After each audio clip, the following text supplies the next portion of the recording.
Today I'm going to talk a brief talk about a favorite subject for many, and that's HCG. And so this was a paper which is quite interesting. It looks at natural frozen embryo transfer with HCG booster and looks at the cycle, a retrospective cohort study. So what did they do? They gave an intramuscular injection of HCG 1 day after post-LH surge in a natural frozen embryo replacement cycle of euploid embryos. So what was their logic? Their logic was that if you give HCG, then it allows for the corpus luteum to maintain itself and prolongs the life of the corpus luteum, and that's exactly what and one of their consultants was giving HCG 1500 as an adjunct in the natural cycle, and it was on day 18 and day 21.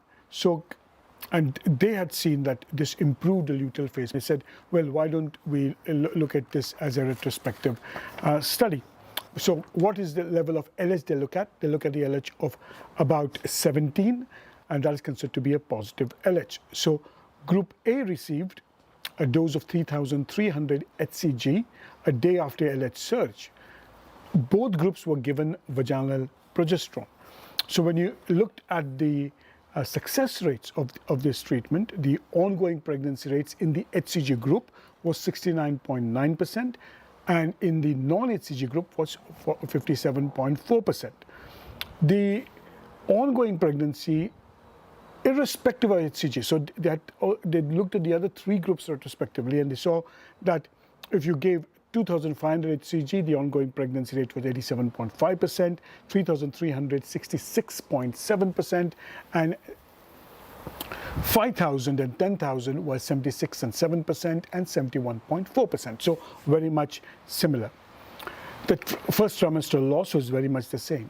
So in this study, giving an HCG a day after LH surge seemed to make a difference. Now the question is, why is it not used always?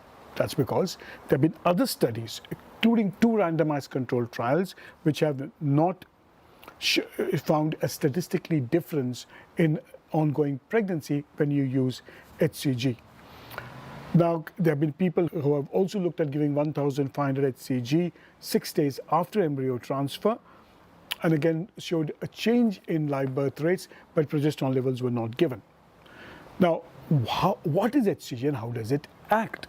See, one thing you have to remember that it has a long half-life, and if you give it subcutaneously, the concentration remains 8 to 9 days after administration. So if you want to do a pregnancy test, it needs to be done at least 10 days time after you have given HCG. It activates the LH receptors, and there is emerging evidence that the downstream effects of HCG and LH differ. It's also found that HCG binding is more potent, and it stimulates the kinase pathway and stimulates progesterone activity much better. And this is so important in folliculogenesis. Also, there's some studies coming up which when you give HCG, you are also signaling to the endometrium that probably a blastocyst formation is occurring, and it is possible that there is a faster growth and differentiation of the trophoblastic cells. All that is very much a theory, and that is the belief that goes beyond. This study is a retrospective study. It's a large study, and there's some evidence from this study that giving HCG a day after trigger on the day of or after ovulation may be helpful. But again, there is no consensus on it, and it's something which you take back. We are starting looking at HCG as that powerful agent to support the luteal phase and see what larger randomized controls would do. Thank you very much.